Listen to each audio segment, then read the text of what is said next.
The following content is provided under a Creative Commons license. Your support will help MIT OpenCourseWare continue to offer high-quality educational resources for free. To make a donation or view additional materials from hundreds of MIT courses, visit MIT OpenCourseWare at ocw.mit.edu. This problem of intelligence. It's one of these problems that mankind has been busy with it for the last 2,000 years or so. But 50 years ago or so, there was the start of artificial intelligence. It was a conference in Dartmouth, 62 or so, with people like John McCarthy and Marvin Minsky, who coined the term artificial intelligence. And at that time, progress was made. Progress has been made, especially in the last 20 years. I'll go through it.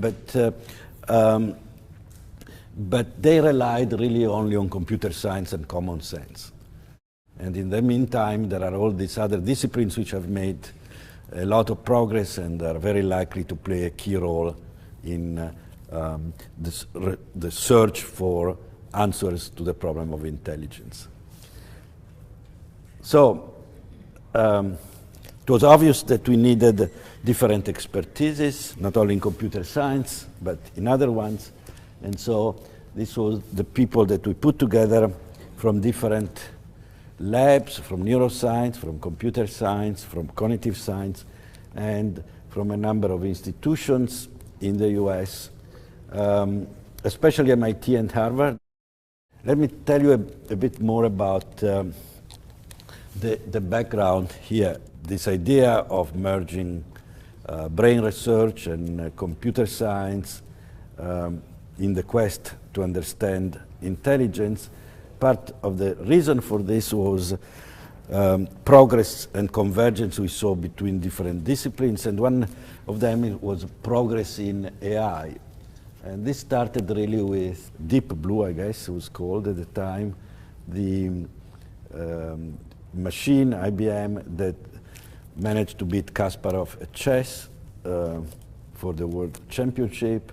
And then, of course, there was Watson beating champions in Jeopardy, and things like drones able to land on aircraft carriers. So that's the most difficult thing for a pilot to do.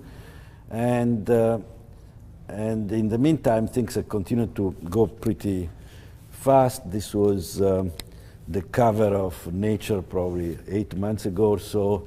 DeepMind, which is one of our industrial partners in the center, has developed an artificial intelligence called DeepQ, I think, that learned to play better than humans 49 classical Atari games by itself. And this was 2 or 3 months ago, a cover of a Nature supplement on artificial intelligence and machine learning. This is showing a system by Mobileye, this is an old video, that gives vision to cars. There is a camera looking outside and is able to brake and accelerate when needed.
There have been, there are, and there will be a lot of significant advances in AI. I think it's a golden age for intelligent applications. You know, if people want to make a lot of money with useful things, that's the time.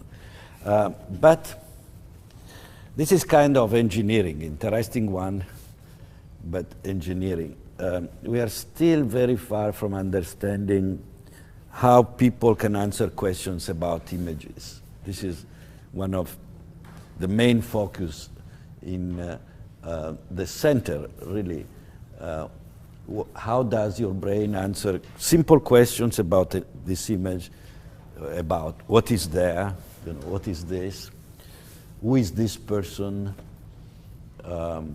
what is she doing, what is she thinking? Please tell me a story about this. What's going on? You know, 'cause you should. And and we would like to know, to have a system that does that, but also to know how our brain does it. Right? So that's the science part. It's not enough to have. It's not enough to pass the Turing test. In this case, to have a system that does it. We want to have a system that does it in the same way as our brain does it. And we want to compare, you know, what your model, our system, with measurements on the brain of people or monkeys or so during the same task. So that's what we call Turing plus questions. And part of the rationale about it is, this is kind of a more philosophical discussion. I personally think that it's very difficult to have a definition of intelligence in general. There are many different forms of intelligence. What we can ask is questions about what is human intelligence, because we can study that, right? You know, I don't know, the ENIAC computers in the 50s more or less intelligent than a person? You know, it can do things a person cannot do, and so on. There are certain things ants or bees do are pretty amazing. Is this intelligence? Yeah, in a certain sense is, but so I think in terms of a well-defined question, the real question is about human intelligence, and so that's what, from the scientific part, we are focused on, and we would like to be able to answer how people do understand images. We start with vision. We are not limited eventually to vision, but in the first 5 years of the center, that's the main focus. Answer question about images, and we want to understand how the answer are produced by our brain at the computational, psychophysical, and neural level. It's ambitious, and I think there are probably, in terms of having all these different levels, you know, levels of really understanding from the wetware, the neuroscience, to the behavior, we're not yet at the point in which we can answer all those kind of questions at all these different levels. But some we are. One example is who is there. It's essentially face recognition. And this is an interesting problem, because we know from work originally in the monkeys and then with fMRI in humans, shown here, parts of the brains of cortex which are involved in face recognition, in face perception, and then it's possible to identify homolog regions in the monkey and record from the different patches in the monkeys, each one probably around 100,000 neurons, maybe 200,000 or so, and look at their properties when the monkeys is looking at face, and make models of what's going on. And of course, we want these models to respect the neural data, ideally the fMRI data, and do the job of recognizing faces as well as humans do. So we are getting there. I'm not saying we have the answer, but we have at least models that can be tested at all these different levels. So that's kind of the ideal situation from the point of view of what we want to do in the center. Now, as I said, not all problems are mature at this level. There are certain, like telling a story, we don't know exactly, we cannot record yet from neurons in the monkey when the monkey is telling a story, because the monkey was not been able to tell a story, right? And so there are other questions that are not as advanced as this one, but other type of studies can be done on them, should be done, and this is what we will hear about.